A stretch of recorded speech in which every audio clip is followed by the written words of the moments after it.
Okay, guys, in this lesson, we're going to look at another method for manipulating data. In our last lesson, we look at how to import data into spreadsheets and how to create dashboard using the imported data. So in this lesson, we're going to look at two different methods: formula and cell referencing. How we use formula and cell referencing to manipulate data. We do all this using Excel spreadsheets. So before you do that, we need to look at the different features of Excel. When we open Excel, this is what you can see here. You see this sheet with a lot of boxes here. Each of these boxes is what we call a cell, which is C-A-L-L. Each of these is called cell. And when all these cells come together, we call it a worksheet. So a worksheet is the combination of cells. A worksheet is a combination of cells. And we have different worksheets here. The combination of different worksheets is what we call workbook.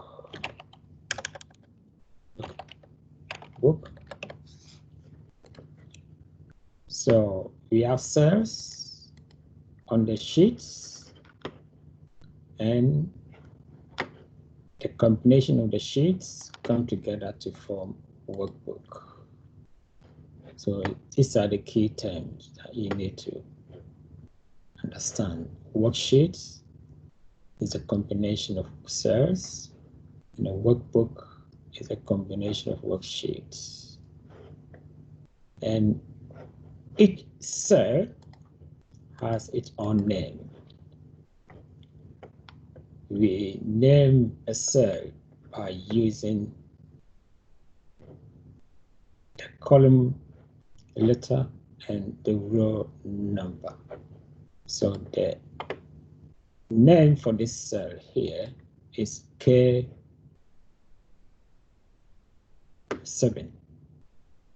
We call it the reference of a cell.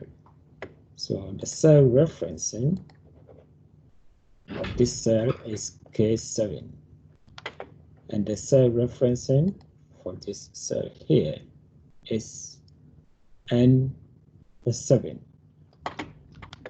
So each cell had its own name. So what is a formula? We use a Excel formula to manipulate a data. We can use the formula to add. You can use a formula to divide, to subtract, and to multiply. And these are the signs of those operators. I'm sure you know these signs already from your math lessons. So we're going to look at how we apply a formula to manipulate data. And let's look at this screenshot here. We have number 2 in the cell A1, and number 3 in the cell A2. Let's say we want to add these two numbers together. In a formula, in a formula, when we want to use the cells, or when we want to manipulate the data in the cells, we, instead of using the numbers itself or the content of the cell, we use the cell referencing itself. So here, if we want to add the 2 and the 3, we will add A1 and A2. So when we add A1 and A2, whatever is inside those cells will be added together. Okay. So when you want to subtract 3 from 2, you do A1 minus A2. When you want to multiply, you multiply the cell referencing. The division, we divide the cell referencing. And one thing to remember is every formula begins with an equal sign like this. So every formula begins with an equal sign. So let's have a look at this one. Let's say we got these names here. Each of these people got some dogs and some number of cats. If we want to find out the total number of pets that John has got, what we do is we remember that the formula begins with equal sign. Equals, this cell is Y19. So as you can see, when I click on it, the Y19 is there. Okay. You can just type it in if you want. You can just write equal Y19, add this one is Z19. You can do that, or you can just click on it. Or it doesn't make any difference because we are adding. We put our addition sign, and then we click on this one. Then we have our total number. Okay. So when I select this cell here, and I look up here, and we call the top here, we call it the formula bar. Yeah. The formula is now appearing here. Equals 119 plus Z19. So that this formula is what is in this cell here. Okay, so this is how we use formula. Okay. If I wanted to multiply these two numbers, or I'll do it again, equals, okay, this cell multiply this cell, and I have my answer there. Okay, so we can do the same to subtract and the same to divide. All right, so this is how to use the formula in Excel. So let's put our add formula there, equals, which one is in here, Y19, Y19, which is this one, and then add Z19. So this time, instead of click on it, I tapped in, and I still got the same answer. So this is how to use formula to manipulate data in Excel. So look at this keyword here, replication. It's a process of copying something. with the copying something. So here, instead of, I want to do the same thing, what I did here, to these numbers to get my answers there. If I've got thousands of numbers or pairs of numbers that I need to add or manipulate, it will take me a very long time if I were to just type in one after the other. So we can use replication, yeah, to copy what I've done here into all this. So to do that, you just select the cell you want to copy. Yeah, there's a formula there that I need that formula to be copied into all these cells. So what I do, you select it, you put your cursor at the bottom right corner until it turns bold plus sign, and you drag the cursor down. So as you can see here, all these numbers, all these person numbers have multiplied to get the answers there. So the formula here has been replicated into this cells. We call this relative addressing. That is because this cell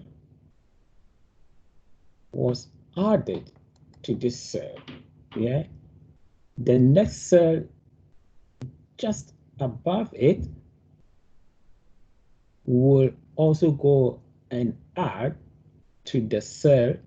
The next cell just below it will go and add whatever is in the cell below the next, below the previous cell, yeah, and the next cell below here will deal with the one below the next one. So we call these cells relative cells. Relative cells. So this one added to this one. So this cell and this cell became relative to each other. So now, when I'm copying it, I want this one to find its relative cell and to add to. So it will go and look for the cell which was added first, yeah, and then take the next cell down as its relative. Okay, because this cell was used first, this cell will use the next cell down, and this one will use the next cell down. So each of them will find their relative cells, yeah, to pair with. Okay, if this cell had added to this one first, then that one would have chosen the next one down. That's how relative addressing works. Okay, so let's say if I were to, let me give you a demonstration. Let's say this number wasn't there. Okay, let's say even if it's there, it doesn't matter. And there's a number here, 9. Let's assume. And I want the total number of pets. I want this one and that to add first and put it there. So let's put this one here, equal sign. This one, add this one, and I get a number, 3. So if I'm going to replicate this down, because this cell added to that one will take the next one down. and this one will take the next one down. So let's see if this one will work. I drag it down. You see, let's see, this plus this, I got 3. This one will take the next one, I got 8. That one, take the next one down, I got 8. This one will take the next one down, I got 7. So that is how relative addressing works. Yeah. So when you replicate, the cell will look at the first cell that was added, and then the next cell will be chosen. That's how it works. So let me put this one back on this. There's a 6 here, and then I'll take it down. So this is how relative addressing works. Okay, and then let me put the, so this is equal sign, this one, add the one, and I got the answer, and I replicate down. So this is relative addressing. It's where the cell in the formula changes relative to the row and or the column where it is copied. And that's how relative addressing works.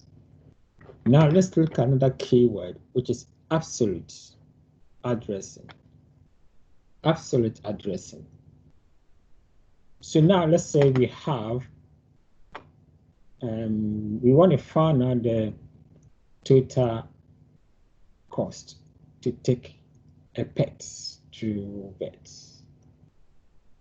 And we know that every pet, the cost of each pet, yeah, it doesn't matter what pet is it, it's the same.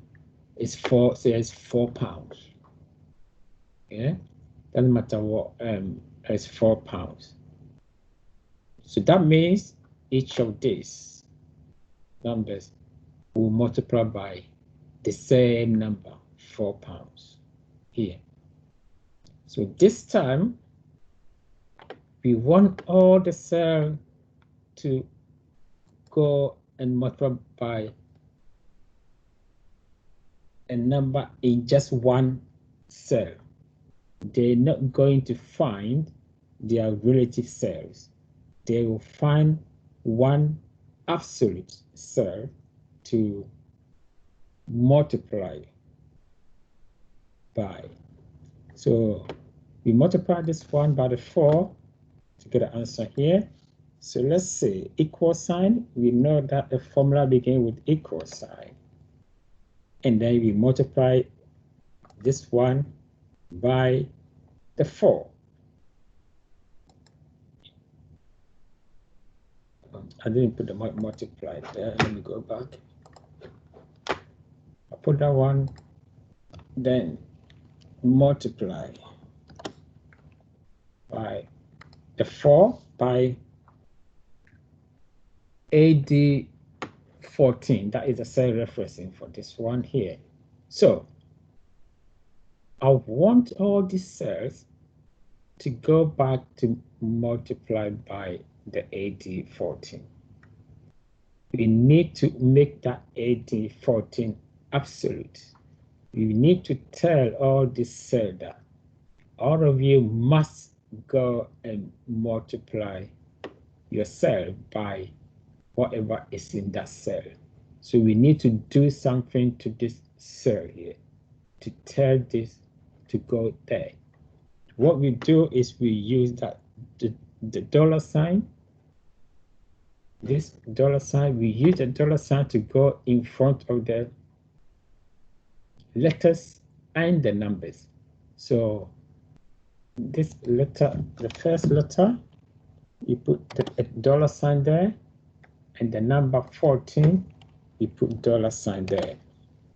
Okay, so we have this has multiplied by this, we got our 36. Now let's drag it down. Now we can see that each of these cells has come back to this to multiply itself by the same number in there.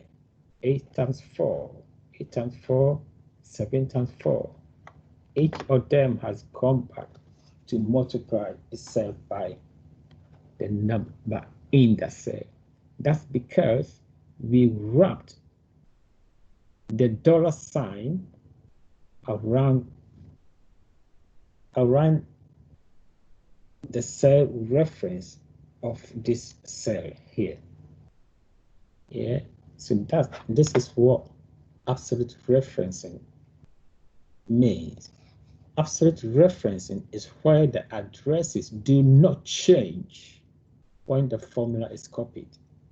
They are created by including a dollar sign in front of the column letter and or the row number.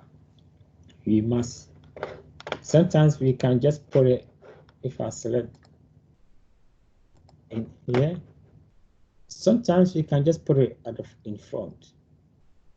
But it's a good idea to put it in front and also in front of the number as well. Okay, so it's a good idea to do that way, because sometimes we just put it just in front of the letter. It doesn't work very well, but it always works very well when you put it in front of the letter and in front of the number.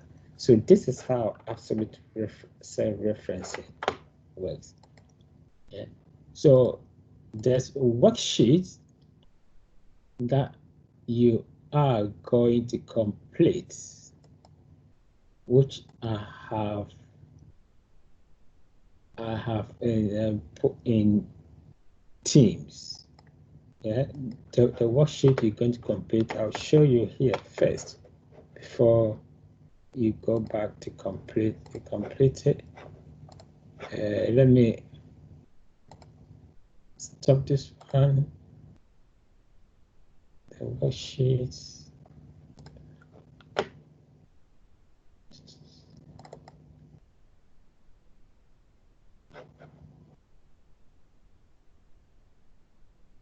Okay.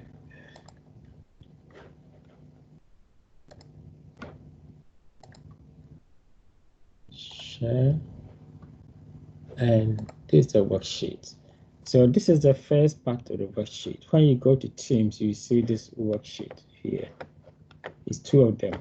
So you're going to read the task, read the text, the question here, and perform the task. So the first one is you're going to write a formula in cell B1 that are together the values in A1, A2, and A3. It's A1, A2, and A3. You're going to write a formula in B1. Yeah, so we know that the formula begins with equal sign, and the formula must add. Yeah, you're going to add this one, and that one. Yeah, so now you put a formula there, and it's under addition there. So this is what you're going to do. You should not just look at it and write 45 there, because when you hand it in, I'll click on it and I can see what formula you put in. So you cannot cheat with Excel. You write the correct formula there. In time, I'll show you a quicker way of adding a group of cells together when we are doing functions. So in the meantime, use formula to perform the calculation. Okay, so and then you go and do the next one. So you follow it, and eventually you'll be creating a model. And the next task will come here. Okay, you read the task, and then you complete it on this side here. and then make sure you complete it before the next lesson. All right, so we will discuss this the next lesson before we move on. All right, so we're gonna leave it here, and then I'll see you again in the next lesson. Bye. So take care.